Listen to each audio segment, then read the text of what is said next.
Why do your favorite hobbies suddenly feel meaningless after awakening? The passions that once defined you, the things that made life exciting, start to lose their flavor. And it feels confusing, even scary, like part of you has died. Carl Jung warned that awakening isn't all bliss and love, it's also a dismantling. And one of the first signs is losing interest in the things that once gave you joy. Not because you're lazy or broken, but because something deeper is happening in your psyche. This is a common but misunderstood experience. You're not crazy and you're not alone. Jung's psychology explains exactly why this happens.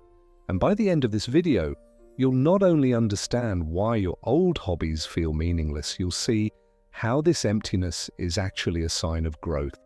So stay with me, because what feels like a loss is actually the beginning of a more authentic life. Before awakening, hobbies usually serve the ego and often function as identity markers. The gamer, the artist, the musician, the athlete. Your hobby becomes part of the mask you wear, the persona, as Jung called it. Think about it. Hobbies give you achievement, status, or a sense of belonging. They can be ways to distract yourself from stress or to prove your worth to others. That's why they feel so exciting in the ego phase, because they reinforce your sense of me. But awakening cracks that mask. Suddenly, the old motivation doesn't work anymore. Winning a game, posting a painting on social media, or even writing a song doesn't feel as fulfilling, because the part of you that cared so much, the ego identity, has started dissolving. That loss of motivation isn't a mistake, it's a sign that your psyche is shifting. What once fueled your ego no longer feeds your soul. So, if the ego-driven hobbies no longer hold meaning, what comes next? This is where Jung's insight gets fascinating. He said, awakening is a confrontation with the self, the deeper core of who you are. And when that self begins to surface, it reorders everything. This is why your old values start to collapse. Goals that once made sense, winning, achieving, collecting, competing, suddenly feel like chasing smoke because your psyche has shifted its focus from the persona to the self. Before awakening, your pleasures were tied to external rewards, getting recognition, feeling productive, and stacking achievements. All of that was tied to the outer world. But when awakening cracks, you open to a larger reality. Maybe through breathwork, psychedelics, deep inner work, or sheer life experience. The outer world just doesn't shine the same way anymore. The hobbies that once brought you excitement can suddenly feel stripped of their magic, because many of those hobbies were tied to proving something to yourself, to others, to the world. Painting wasn't just painting, it was a way to feel talented. Gaming wasn't just fun, it was a way to feel accomplished. Shopping wasn't just shopping, it was a way to feel worthy, stylish, or enough. But after awakening, when the mask of persona begins to fall, you realize you don't have to prove anything anymore. The drive to seek validation through hobbies collapses. What once felt like nourishment now feels like performance. And the moment you no longer need to be seen as the gamer, the artist, or the achiever, the fuel behind those activities evaporates. This isn't loss, it's liberation. It means your soul is no longer content with chasing recognition or building identity through hobbies. Instead, it's turning inward, searching for meaning beyond performance. The reason this feels so disorienting is because hobbies were never just hobbies. They were part of your story. They told you who you were. But when awakening confronts you with the self, it dissolves those old labels. That's why you might feel lost, like you don't know yourself anymore. The old map is gone, but the new one hasn't been drawn yet. And in that space, everything feels pointless. Here's the important part. Jung didn't see this as the end of joy. He saw it as the stripping away of illusions to make room for something deeper. Your old value systems collapse because they were built on persona and conditioning.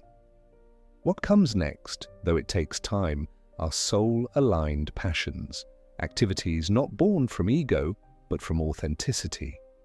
And yes, there is a void in between, a silence, a strange nothingness where things that once mattered now feel empty. But that void has a purpose. Here's the raw truth. Not all hobbies were hobbies. Some were escapes.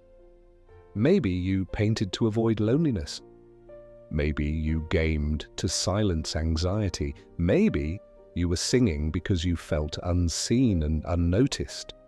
On the surface, it looked like fun or passion, but underneath, many hobbies were unconscious strategies to soothe pain you didn't want to face. Carl Jung called this the shadow, those hidden wounds, fears, and emotions we bury because they don't fit the version of ourselves we want to believe in. And here's what awakening does. It pulls that shadow out of hiding. Suddenly, the hobby you once relied on doesn't give the same relief because it was never really about the hobby. It was about avoiding the feelings underneath. So, when awakening happens, the psyche starts dismantling these distractions. It's like your soul saying, no more band-aids, face the wound. That's why you lose interest, not because you're bored of your passions, but because the passions were serving as masks. When the mask falls, the coping mechanism fails, and that can feel brutal. Suddenly you can't run from your shadow, you have to sit with it. This stage can feel depressing, even hopeless. People often say, I don't enjoy anything anymore, what's wrong with me? But Jungian psychology says nothing's wrong. In fact, this is a breakthrough because for the first time, you're meeting yourself without distraction. You're no longer hiding behind endless activity. You're seeing the loneliness, the fear, the grief, the longing. And while it hurts, it's also profoundly healing by sitting with the shadow. Instead of painting over it, you begin to integrate it. You learn that loneliness isn't a death sentence. It's a doorway to self-connection. Fear isn't a weakness. It's a signal to be honored. Grief isn't a curse. It's a teacher.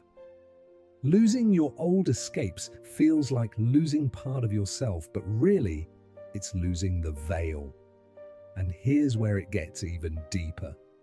This stage of losing your hobbies, facing the void, and meeting your shadow isn't just a detour. It's part of what mystics call the dark night of the soul. The dark night is not about despair for despair's sake. It's about dismantling the illusions that once structured your life. Jung would say it's the collapse of the old psychic order, the things that gave you meaning. Your hobbies, goals, pleasures suddenly fall apart. And at first, it feels like a kind of death.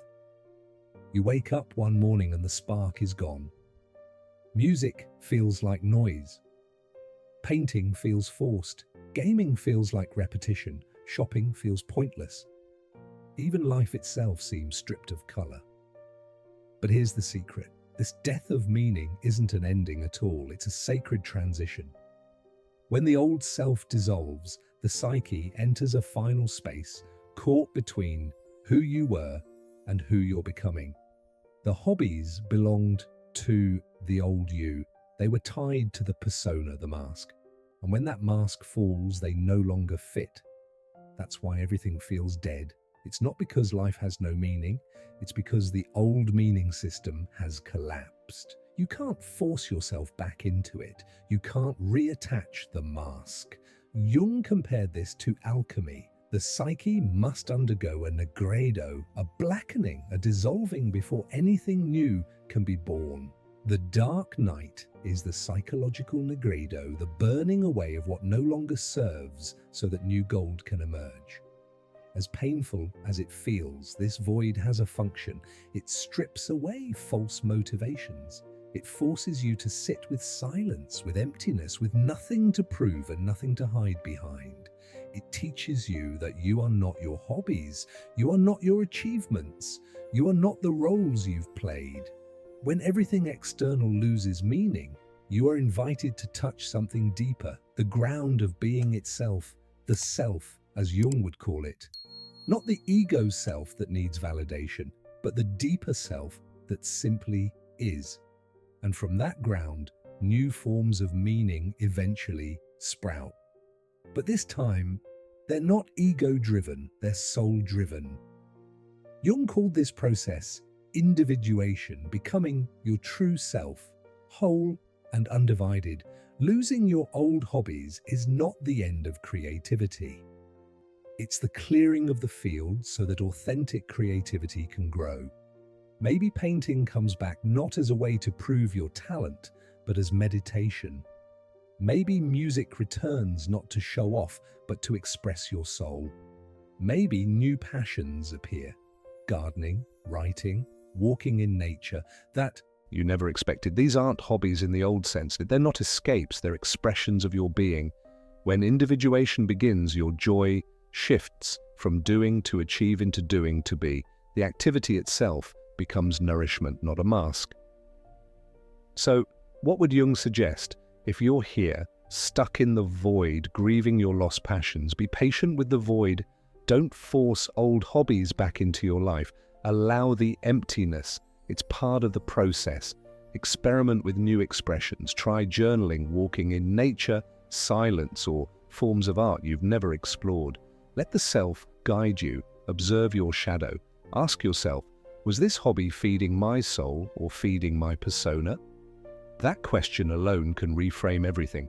Trust the process of individuation. Something new will emerge, but only after you've let go of what no longer serves.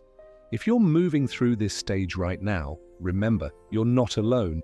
Thousands of souls on this path are feeling the same emptiness, the same loss of meaning. So let's make this a conversation. What passion or hobby did you lose after your awakening, and what do you feel is trying to be born in its place? Drop it in the comments. It could be exactly what someone else needs to hear. And if you want more guidance on shadow work, Jung psychology, and the mysteries of spiritual awakening, hit subscribe to Fractal Wisdom. Together, we'll keep exploring the depths most people are too afraid to look at.